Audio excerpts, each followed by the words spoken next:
Bismillahirrahmanirrahim. Assalamualaikum warahmatullahi wabarakatuh.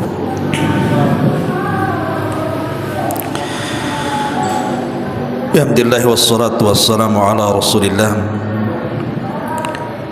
wa ala alihi wa sahbihi wa mawalah wa la hawla wa la quwwata illa billahi wa ba'du. Alhamdulillah, segala puja dan pujiannya milik Allah subhanahu wa ta'ala. Salawat dan juga salam tahdiahkan kepada Rasul kita Nabi besar Muhammad sallallahu alaihi wa ala alihi wasallam.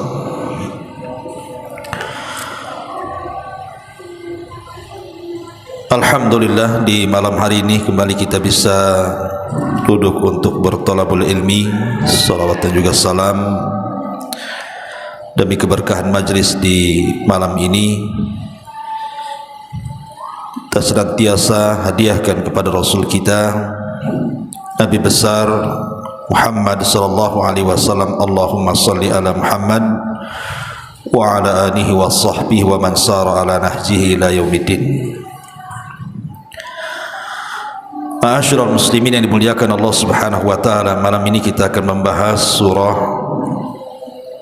Al-Muzammil ayat 1 sampai 7. A'udzubillahi minasyaitonir rajim. Bismillahirrahmanirrahim. Ya ayyuhal muzammil qumil laila illa qalila nisfahu aw inqus minhu qalila aw zid alaihi wa rattilil qur'ana tartila. Inna sanulqi alaika qawlan thaqila inna nashi'atal laili hiya ashaddu wat'an wa aqwamu qila inna laka fin nahari sabhan tawila wadhkur isma rabbika wa tabattal ilaihi tabtila. Wahai orang yang berselimut, maksudnya Nabi sallallahu alaihi wasallam, bangunlah pada malam hari kecuali sebagian kecil, yaitu separuhnya atau kurang dari itu, sedikit atau lebih dari seperdua itu, dan bacalah Al-Quran itu dengan perlahan-lahan. Sesungguhnya kami akan menurunkan kepadamu perkataan yang sangat berat.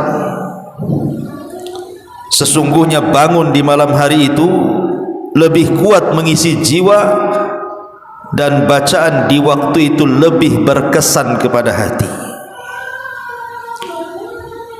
Sungguh bagimu pada siang hari amat sibuk dengan urusan-urusan yang panjang, dan sebutlah nama Tuhanmu dan beribadahlah kepadanya dengan sepenuh hati. Ma'asyiral muslimin yang dimuliakan Allah subhanahu wa ta'ala, surah Muzammil ini ada yang mengatakan bahwa dia adalah surat yang diturunkan termasuk daripada surat awal-awal, karena surat yang pertama itu turun surah apa? Surah Al-Alaq ayat 1 sampai 5. Kemudian surat yang kedua turun surah Al-Mudaththir 1 sampai 5.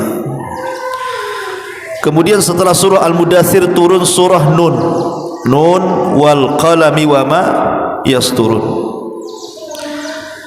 Baru kemudian surat yang keempat yang turun inilah surah Al-Muzammil. Jadi surah Al-Muzammil ini surat keempat, karena setelah Al-Muzammil kemudian suratul Lahab, dan yang keenamnya baru turun surah Al-Fatihah. Baru kemudian surat-surat setelahnya sampai 30 juz. Dari sini kita tahu bahwa surah Muzammil ini surah awal-awal, karena dia di nomor urut keempat setelah Al-Alaq, Al-Mudaththir, surah Nun, kemudian Muzammil. Itu dari segi turunnya. Ma'asyiral muslimin yang dimuliakan Allah Subhanahu wa taala, surah Muzammil ini adalah teguran kepada Nabi sallallahu alaihi wasallam supaya Nabi sallallahu alaihi wasallam menghidupkan malam-malamnya dengan beribadah kepada Allah Azza wa Jalla. Karena Nabi ini akan menjadi seorang dai, seorang penyeru kebenaran kepada manusia, dan kekuatan seorang dai itu ada di malam hari. Kenapa demikian? Karena hidayah manusia itu ditentukan oleh Allah Subhanahu wa taala. Tentu dengan doa-doa kita supaya mereka menerima kebenaran. Dan doa yang paling mudah dipanjatkan dan diterima Allah Subhanahu wa taala adalah doa di sepertiga malam akhir. Kenapa demikian? Karena Allah turun di sepertiga malam akhir itu. Sebagaimana hadis yang ma'ruf, yanzilu rabbuna ila sama'id dunya fi kulli thuluthil lailil akhir wa dzalika kulla lailatin. Jadi Allah itu turun pada sepertiga malam akhir, dan itu setiap malam. Kemudian Allah Subhanahu wa taala akan mengatakan kepada hamba-hambanya, man yad'uni fa astajibalah, wa man yas'aluni fa u'tiyah, wa man yastaghfiruni fa aghfiralahu. Siapa yang berdoa, ku kabulkan. Siapa yang minta, ku beri permintaannya. Siapa yang minta ampun, ku ampuni dosa-dosanya. Setiap malam Allah menawarkan 3 perkara ini. Makanya kenapa Nabi SAW diperintah Allah untuk mendekatkan diri di malam hari? Karena itulah modal seorang dai, modal seorang thalabatul ilmi.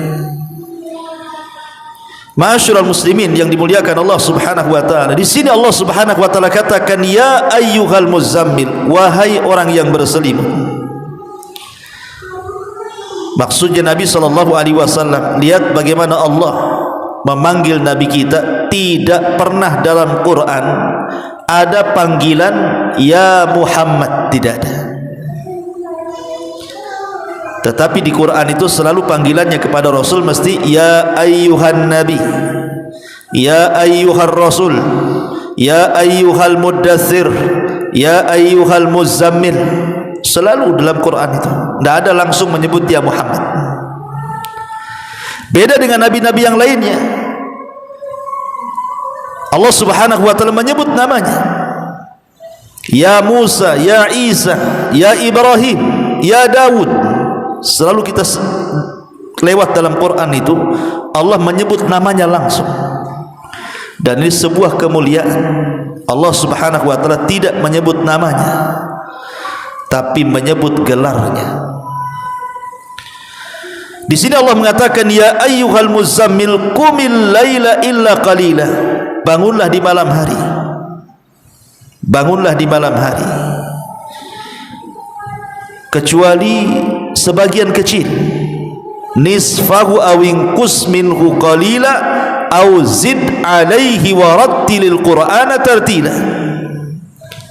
Jadi Nabi sallallahu alaihi wasallam disuruh untuk menghidupkan malam itu dengan 2 cara.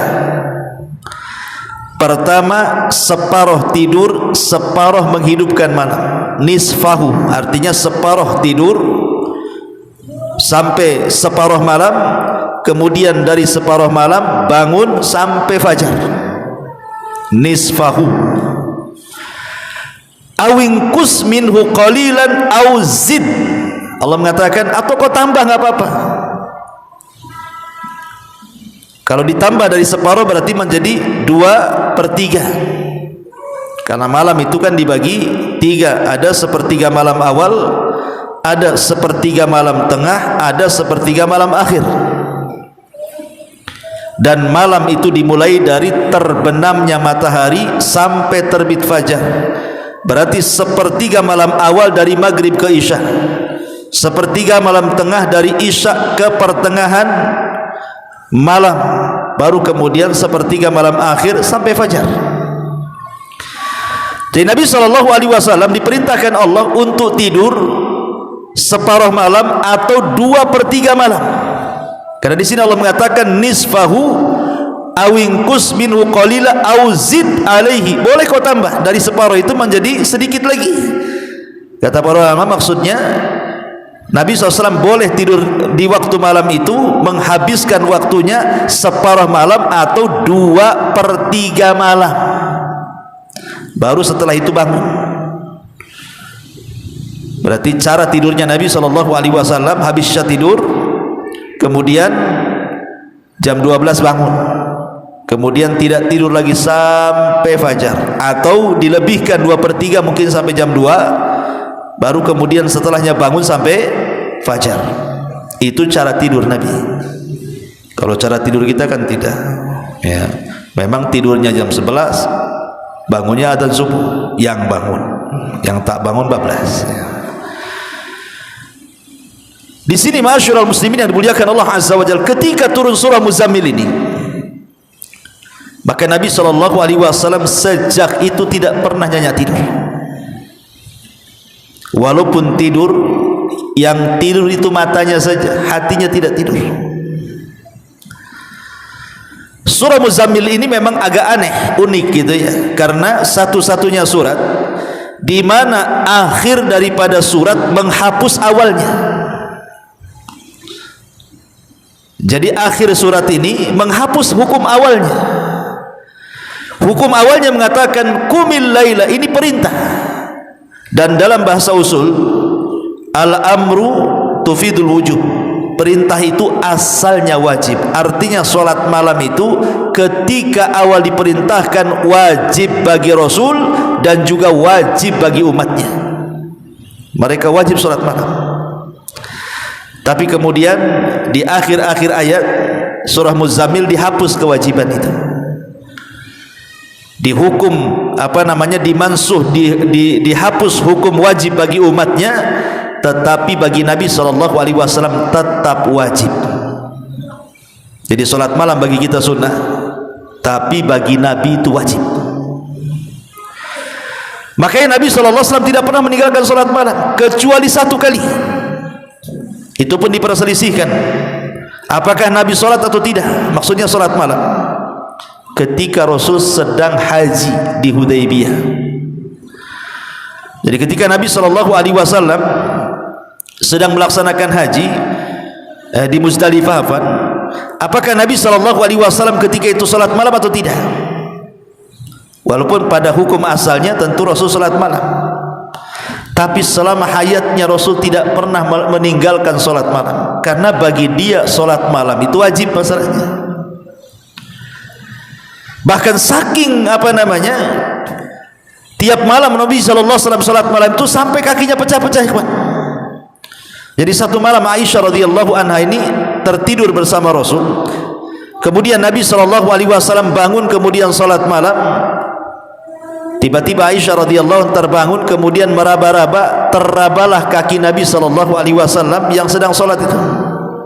Rupanya kakinya pecah-pecah. Esok harinya Aisyah radhiyallahu anha mengatakan, "Ya Rasulullah, kenapa kau tidak mencukupkan yang jelas-jelas wajib saja? Bukankah engkau ini sudah diampuni dosamu yang telah, yang sedang dan yang akan datang?" Tapi Nabi SAW mengatakan, "Ya Aisyah, afala akunu abdan syakura? Salahkah saya menjadi hamba Allah yang bersyukur?" Makanya Rasul sampai meninggal tidak pernah meninggalkan qiyamul lail. Ma'asyiral muslimin yang dimuliakan Allah Subhanahu wa taala, tadi saya sudah katakan bahwa malam itu dimulai kapan? Terbenam matahari, diakhiri dengan terbitnya fajar. Itulah disebut dengan malam. Karena kalau sudah terbit fajar itu sudah masuk pagi. Artinya di sini bahwa perintah qiyamul lail itu sudah dilakukan ketika terbenam matahari sampai terbit fajar. Disitulah perintah qiyamul lail sudah sudah diperintahkan Allah Subhanahu wa taala. Dimulai dari salat maghrib itu disebut qiyamul lail namanya.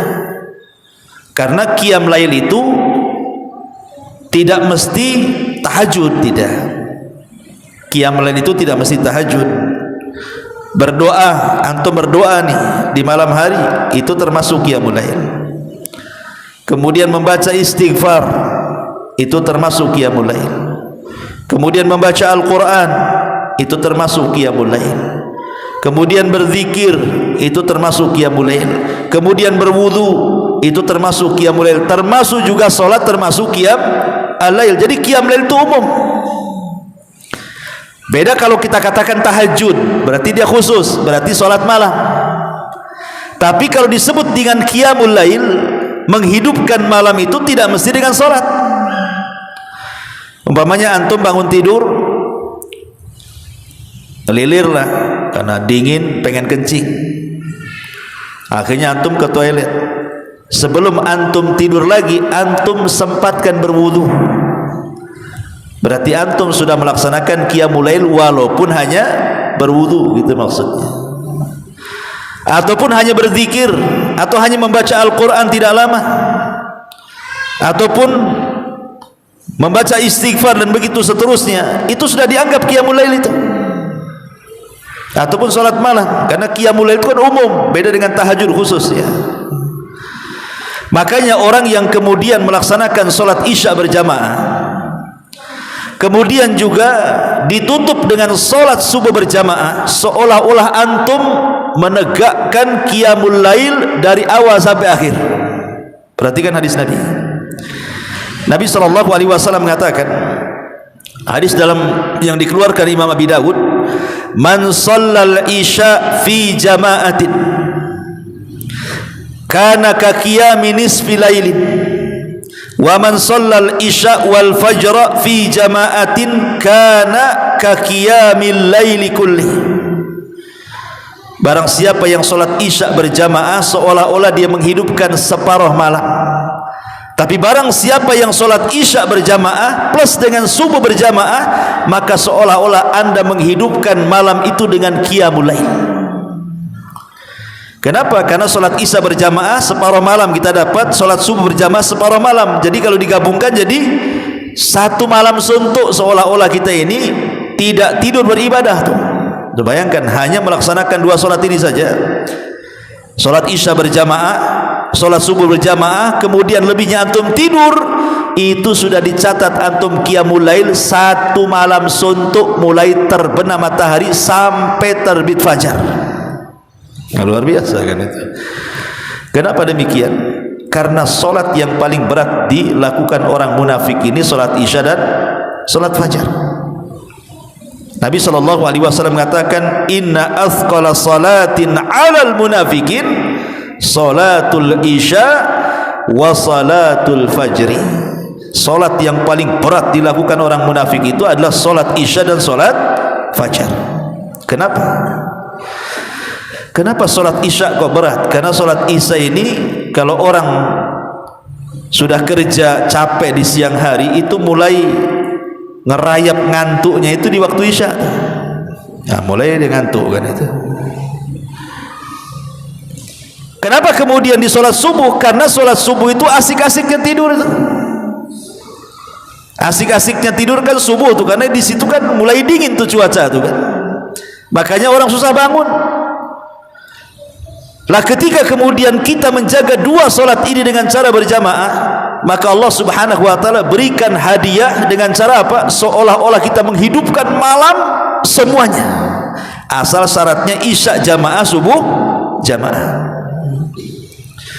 Ma'asyiral muslimin yang dimuliakan Allah Azza wa Jalla. Tapi walaupun demikian, sepakat para ulama bahwa di antara pembagian malam, sepertiga malam awal, sepertiga malam tengah, sepertiga malam akhir, yang paling afdol secara konsensus para ulama, ijma para ulama, adalah di sepertiga malam akhir. Itu waktu yang paling afdol untuk beribadah. Ya sekitar jam 2 lah kan itu ya, sampai subuh gitu ya. Itu sepertiga malam akhir. Kenapa demikian? Lihat Nabi SAW ketika memerintahkan kita untuk salat witir. Apa kata Rasul? Ij'alu akhira salatikum bil laili witra. Kata Nabi SAW, jadikan akhir salat malam kalian dengan witir. Bahkan dalam sebuah hadis Nabi SAW mengatakan, man khafa alla yakuma min akhiril laili falyutir awwalahu, wa man tama'a an yakuma akhirahu falyutir akhiral laili, fa inna salata akhiril laili mashhudatun wa dzalika afdal. Kata Nabi SAW, barang siapa yang takut tidak bangun di malam hari, maka boleh solat witir selepas isya. Tapi kalau dia bisa yakin tuh bisa bangun di sepertiga malam akhir, maka lakukanlah witir di sepertiga malam akhir. Kenapa? Karena waktu itu kata Rasul, masyhudah, disaksikan oleh para malaikat. Dan ingat bahwa seafdol-afdolnya solat setelah solat wajib itu adalah solat yang dilakukan di malam hari. Dan solat yang dilakukan di malam hari yang paling afdol, tahajud dengan witir, itu adalah witir. Itu yang paling afdol dari semua solat sunnah. Solat witir itu solat yang paling afdol setelah solat wajib. Dan solat witir itu solat yang paling singkat dibandingkan semua solat sunnah. Walaupun demikian tetap yang paling afdol tuh. Kenapa? Karena witir itu bisa dilakukan 1 rakaat. Dan antum bisa memilih surat yang paling pendek. Inna a'tayna, selesai. 1 rakaat saja. Habis isya mamanya kan, pulang ke rumah karena takut nanti enggak bangun tengah malam atau enggak bangun sepertiga malam, ya sudahlah, salat 1 rakaat. Kita sudah melaksanakan solat yang paling afdol setelah solat wajib itu. Solat witir juga kan, singkat, padat, tapi paling afdol. Tapi walaupun demikian, jarang orang melakukan witir kecuali Ramadan. Karena habis tarawih witir kan itu ya. Ramadan aja orang tuh witir. Kok di Ramadan mana mau orang salat witir? Kecuali orang-orang yang dirahmati Allah Subhanahu wa taala saja. Ma'asyiral muslimin yang dimuliakan Allah Subhanahu wa taala. Bahkan salat malam ini, ikhwan, disebutkan dalam hadis Nabi SAW mengatakan dia adalah da'bus salihin, kebiasaan orang-orang soleh, bahkan para nabi. Salat malam yang paling dikenal adalah salat malamnya Nabi siapa? Nabi Daud. Nabi Daud itu punya salat khusus, punya puasa khusus. Kalau puasanya disebut puasa Daud, kalau salat malamnya disebut salat malam Daud. Nabi SAW mengatakan dari hadis Abdullah ibn Amr ibn As radhiyallahu an, Rasul bersabda, ahabbus salati ilallah salatu Daud. Salat yang paling dicintai Allah adalah salatnya Nabi Daud. Wa ahabbus siyam ilallah siyamu Daud. Begitu juga puasa yang paling dicintai Allah adalah puasa Daud. Bagaimana dia salat malamnya? Kana yanamu nisfal laili wa yaqumu thuluthahu wa yanamu sudusahu wa yasumu yauman wa yuftiru yauman. Beliau tidur setengah malam, kemudian bangun qiyam lail sepertiga malam, dan tidur lagi 1/6 malam, kemudian beliau berpuasa selang-seling, 1 hari puasa 1 hari tidak.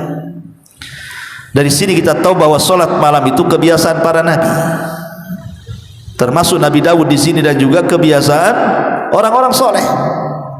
Solat malam itu kebiasaan orang-orang soleh. Ma'asyiral muslimin yang dimuliakan Allah Azza wa Jalla. Tetapi sekali lagi, bahwa menghidupkan malam tidak mesti harus dengan solat. Kadang ada orang kan waktunya iqbal, ada waktunya idbar. Hati itu kadang-kadang semangat, kadang-kadang futur kan gitu. Kalau lagi semangat mungkin solatlah kita. Tapi kalau tidak semangat solat, qiyam lail itu tidak mesti solat. Antum bisa baca Quran, itu disebut qiyamul lail. Atau semata-mata antum berwudu, itu sudah qiyamul lail tuh.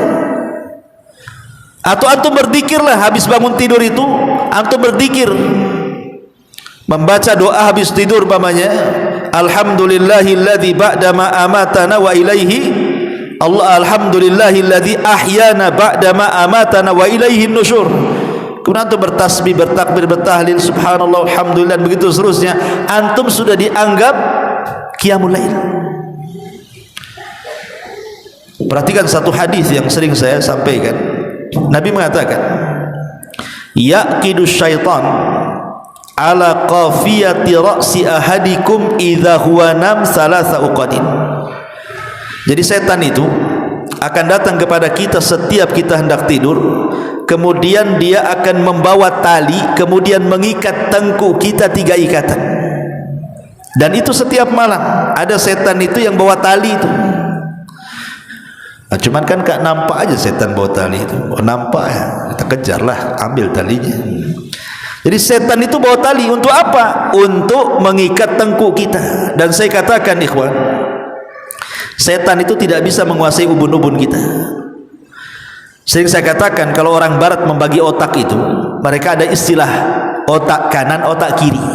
Itu kalau barat membagi otak.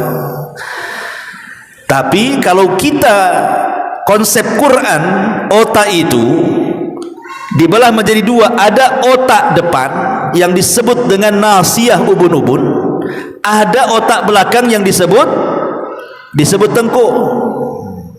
Tapi ada juga yang ngomong tak ada otak kau katanya. Padahal semua orang ada otak. Ada orang ngomong gitu tuh, tak ada otak katanya. Semua manusia ada otaknya.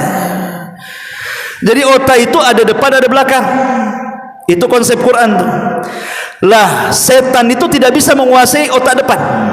Namanya nasiyah, karena Allah mengatakan nasiyatin biyadi, ubun-ubun manusia itu ada di tanganku.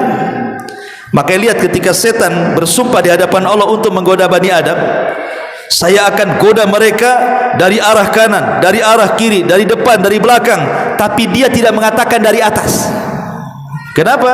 Karena ubun-ubun tidak bisa dikuasai setan. Setan itu hanya bisa menguasai tengkuk kita. Dari belakang dia enggak gentle, dia main belakang dia mengikat belakang aja dia. Diikat tuh. Berapa ikatan kata Rasul? Salasu uqadin, 3 ikatan. Kullu uqdatin makana alaika lailun tawilun. Setiap setan itu mengikat tengkuk kita 1 ikatan tuh, maka setan akan memantra-mantrai itu dengan mengatakan lailun tawilun farqud, malam masih panjang, tidur. Nah, itulah mantranya setan tuh. Kemudian diikat lagi, ngomong gitu lagi, maka naha alaika lailun tawilun, tetaplah kau tidur, nyenyak-nyenyakkanlah, nyaman-nyamankanlah, malam masih panjang. Itu mantra keduanya. Diikat lagi yang ketiga, sama juga mantranya kayak gitu tuh. Tidur, tidur, itu mantranya tuh. Mantranya setan. Pada ada subuh masih di mantra-mantrai aja. Tidur, tidur, oh iya masih malam. Gimana nggak malam? Ya, gorden hitam, lampu mati kan itu, gelap semua. Alarm sengaja tadi dihidupin pak, dibanting sama dia. Jadi setan itu senantiasa membuat kita tidak bangun tidur.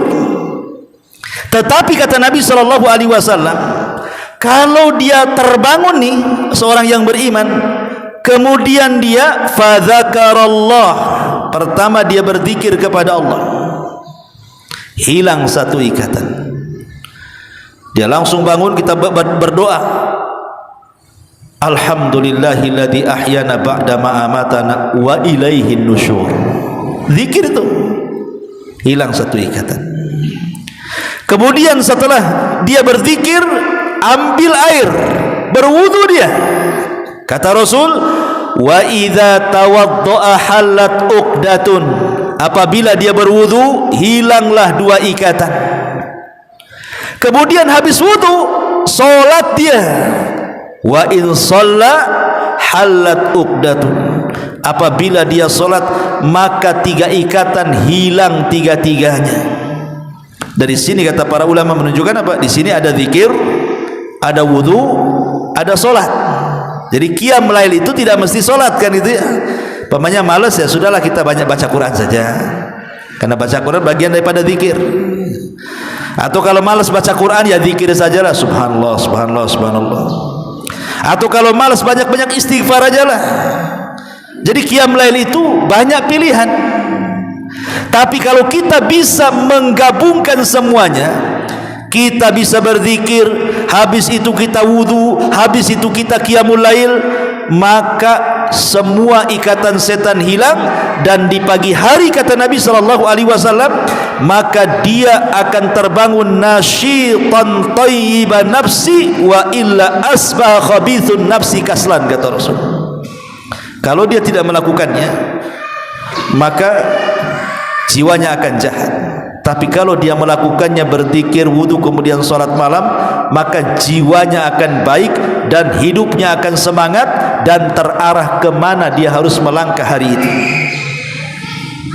Tapi orang yang tidak pernah qiyamul lail, ikhwatu fiddin, hidupnya rungsek biasanya. Kata ulama, orang kalau tidurnya bangun jam 6, bangun jam 7, bablas begitu saja malam itu, orang seperti ini orang yang paling banyak masalah. Ada aja masalah tuh, nggak berhenti masalahnya. Kadang masalah itu tidak tahu dari mana datangnya, tahu-tahu ada aja masalah tuh. Karena mereka tidak pernah melepas ikatan setan yang ditengkuhnya, makanya ruwet ya.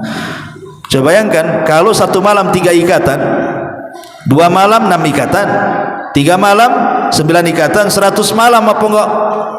Ini kan benangnya udah ngumpul, cemana dari benangnya tuh. Udah banyak kali ditengkuknya diikat sama setan, nggak bisa bergerak lah kan begitu di situ. Makanya di sini ma'asyiral muslimin yang dimuliakan Allah Azza wa Jalla, lihat bagaimana pentingnya kita ini qiyamul lail. Bahkan Jibril alaihi salatu wassalam, Jibril ini kalau turun menemui Rasul, tidak mungkin turun kecuali membawa perintah yang besar. Tak mungkin Jibril turun hanya ngajak ngobrol Nabi saja kan, enggak mungkin, mustahil. Lain dengan kita, Pak Edi turun ngobrol aja, ya kan gitu. Tapi kalau Jibril kan tidak bisa main dipanggil-panggil kayak gitu kan. Jibril turun saya mau ngobrol, nggak mungkin ya. Pasti Jibril itu kalau turun atas perintah Allah dan membawa perkara besar kepada Nabi SAW. Satu hari Jibril turun menemui Nabi SAW, sebagaimana riwayat Imam Hakim dalam Mustadraknya dari hadis Salim bin Sa'ad radhiyallahu an. Ja'a Jibril ila Rasulillah sallallahu alaihi wasallam, datang Jibril kepada Nabi SAW, faqala, dan dia mengatakan, ya Muhammad, ish ma syi'ta fa innaka mayyitun, wa ahbib man syi'ta fa innaka mufariq, wa'mal ma syi'ta fa innaka majziyun, wa'lam anna syarafal mu'min qiyamuhu bil laili wa izzuhu istighna'uhu anin nas. Kata Jibril, wahai Muhammad, hiduplah sesuka hatimu karena engkau pasti akan mati. Cintailah orang yang kau cintai sesuka hatimu karena pasti orang yang kau cintai akan berpisah dari kamu. Dan beramallah sesuka hatimu karena pasti semua amalan akan ada balasannya di hadapan Allah.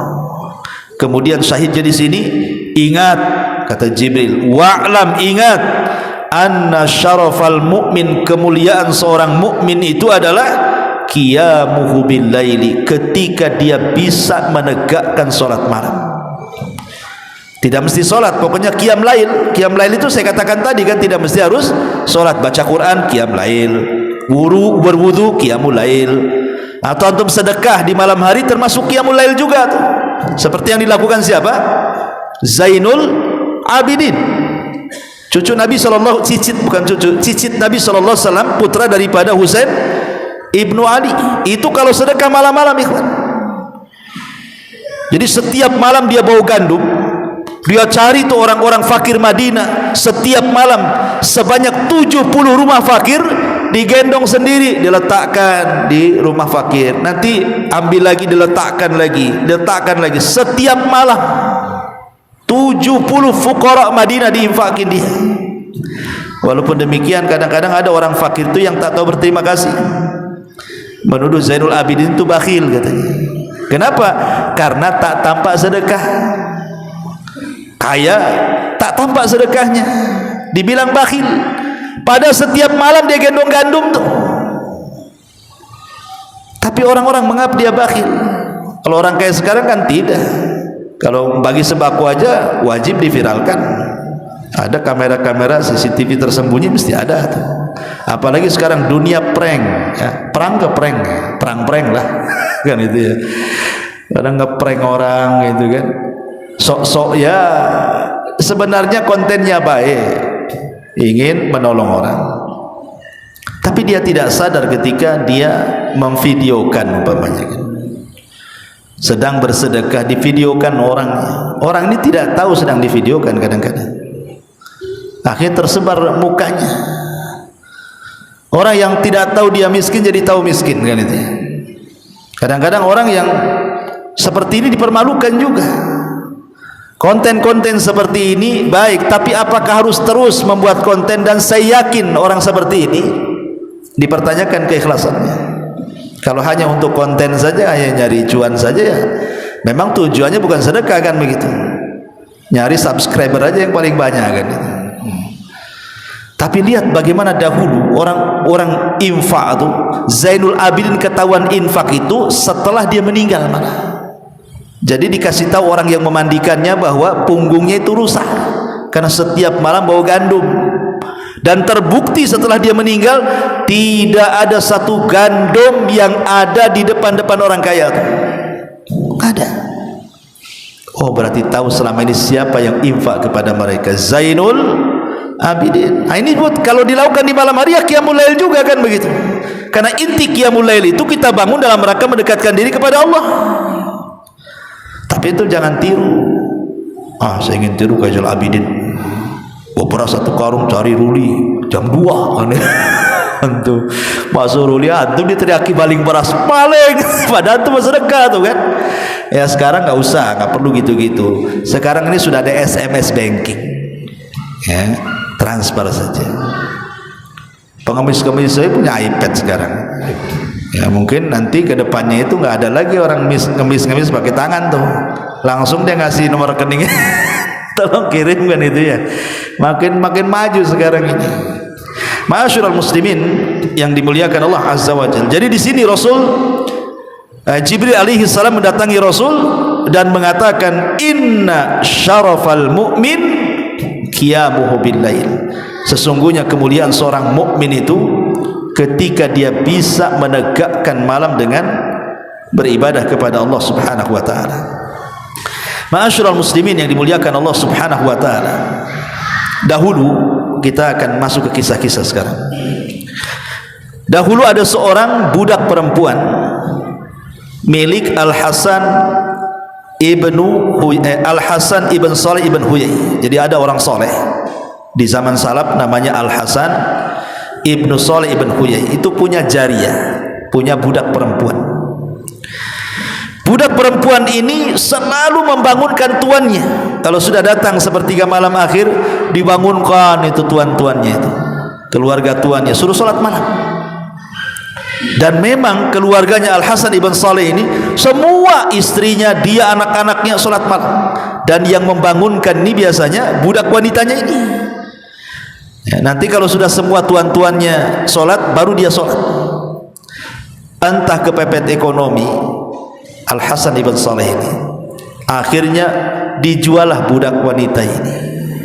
Padahal itu sebagai alarm dia kan, itu yang selalu membangunkan tiap malam kan budaknya tuh. Dijual nih budak ini, dijual kepada keluarga yang tidak pernah sholat malam. Ya sholat subuh tapi tidak pernah sholat malam. Jadi budak ini selalu sepertiga, karena kebiasaannya di keluarga Al-Hasan ibn Salih ini, kalau datang sepertiga malam maka dia menggedor pintu kamar tuannya. Wahai tuan, bangun, waktunya sholat. Wahai tuan, bangun, waktunya sholat. Jadi di keluarga baru ini dia selalu membangunkan, tapi tidak ada satupun yang bangun. Tidak ada satupun yang bangun. Kemudian ditanya, apa kalian tidak pernah sholat malam? Iya, kami tidak pernah sholat malam, kami cukupkan dengan subuh saja katanya. Dari situ dia menangis. Kemudian mencela dirinya. Dia datang kepada majikannya yang pertama namanya Hasan ibn Salih itu dan mengatakan, kenapa engkau jual kepada ila qaumin su, katanya, Kenapa kau jual kepada keluarga yang jelek akhlaknya, katanya. Kata Hasan ibnu Saleh, kenapa emangnya?